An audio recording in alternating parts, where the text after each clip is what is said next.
Welcome to my channel successful government job. আমি তোমাদের Ismail sir.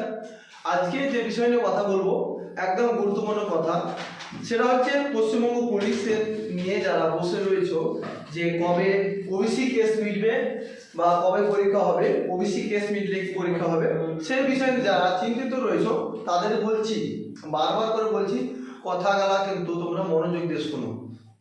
ভালো কথা বলছি, ডাব্লিউ পুলিশ বা কলকাতা পুলিশের কথা বলছি তোমাদের, বেশি কথা বলবো না, একদম সম্পূর্ণ ভিডিওটা দেখো। যে ওবিসি কেস নিয়ে তোমরা শুনে আসছো আজ নয় কাল, যারা শুনে আসছো যে প্রতিদিন যে ওবিসি কেস মিটবে তারপর পড়াশোনা করবো, তারা কিন্তু ভুল ভাবছো, অলরেডি ভুল ভাবছো। তোমার মতন নয় যে আরো কেউ আছে যে ওবিসি কেস মিটবে তারপর পড়াশোনা করবো, এটা কিন্তু ভুল ভাবছো। কেউ দেখো ভিতর পড়তেই আছে।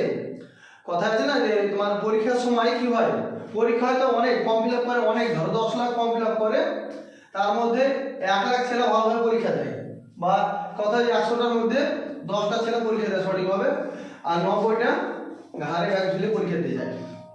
যারা চাকরি পায় না তারা অ্যাকচুয়ালি রেগুলার যারা পড়াশোনা করে তারাই চাকরি পায়। তার জন্য বলছি তোমাদের কলকাতা পুলিশ বা ডাব্লিউ পুলিশের কথা বলি, তোমাদের এক্সাম ডেট বেশি না, তোমাদের বলেছিলাম যে মে মাসে পরীক্ষা হবে। অবশ্যই মে মাস ধরে তোমরা চলো, আমি বলছি গ্যারান্টি যে মে মাস বলো, তোমার মে মাসে পরীক্ষা হবে ডাব্লিউ।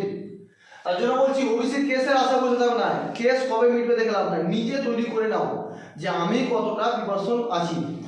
এবং তোমাদের বলি এখন থেকে তোমরা যে কোনো একটা বই প্র্যাকটিস সেট নিয়ে নাও। প্র্যাকটিস সেটে তোমাকে প্র্যাকটিস সেট করতেই হবে।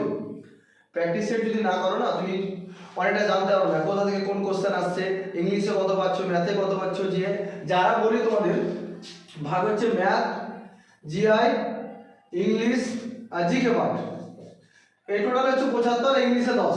এই যে নাম্বারটা এখানে যে 75, তুই ভাবছিস যে আমি ম্যাথে সেরা, কিন্তু পরীক্ষাতে তোমাকে বলতে পারো না যে ম্যাথ তুমি 25টা করবে, সেটা তো টাইম না। টাইম হচ্ছে তোমার 1 ঘন্টা, সময় হচ্ছে 1 ঘন্টা, 1 ঘন্টার সময় এমনভাবে তোমাকে ম্যাথ, রিজনিং এই দুটোতে মানে নাম্বার তুলতে হবে, সেই লেভেলে তোমাকে প্র্যাকটিস করো প্রতিদিন। ম্যাথ, রিজনিং তোমার যেটা দুর্বল বেশি, তুমি জানো যে ভাবছো যে রিজনিং খুব ভালো পারি, কিন্তু রিজনিং তুমি ভালো পারো ঠিকই আছে, কিন্তু প্র্যাকটিস দরকার। ম্যাথ ভাবছো ভালো পারি, কিন্তু রেগুলার দরকার প্র্যাকটিস করো। ওর জন্য বলছি মক টেস্ট করো।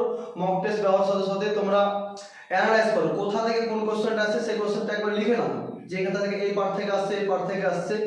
আর ইংলিশের পার্ট যে 10 মার্ক, এখান থেকে তোমাকে ম্যাক্সিমাম 4 তুলতেই হবে। যে যারা স্কুল একটা ভালো করে থাকবে। এখন তো বুঝতেই পারছো দিন কম্পিটিশনের ব্যাপার, একটা হাই লেভেলে কম্পিটিশন চলে আসছে, সেই কারণে বলছি তোমাদের আবার বলে দিই ডাব্লিউ এক্সাম ডেট হচ্ছে মে মাসে, তোমাদের এক্সাম পরীক্ষা হবে। যারা এখন প্রিপারেশন নিতে ভুল করছো, অবশ্যই যদি চ্যানেলটা ভালো লাগে লাইক কমেন্ট শেয়ার করে দাও।